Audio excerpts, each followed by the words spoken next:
bismillah guddik juróom ñeenteel nga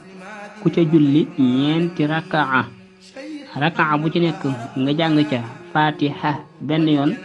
ak tabbat yada abi lahab ñetti yoon ak qul huwallahu ahad benn yoon. ñeenti rakaa mooy ñaari sëlmal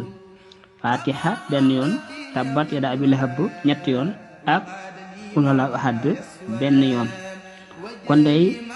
dees na ko ci bindal tuyaabay muñkat yépp ak tuyaabay santkat yépp te dana mel ne wàcce na ab kaamil jàng na alxuraan bu jeex te it dees na ko ci bindal tuyaabay ku jaamu yàlla juróom-ñaar fukki at yoo xam ne da ko wende woor fanaane ko julli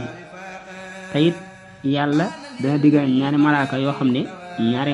yoo xam ne dañuy far ay bàkkaaram di ko bindal ay tuyaaba ba bis penc insha allah te it yàlla dana nangu ak julleem dana nangu ak kooram itam insha allah te yàlla dana ko dimbali dana ko taxawu it ba kenn du ko mën a lor te yàlla dana ko musal ci seytaan yi dana ko musal ci njàqare yépp itam te it bu bis penc ba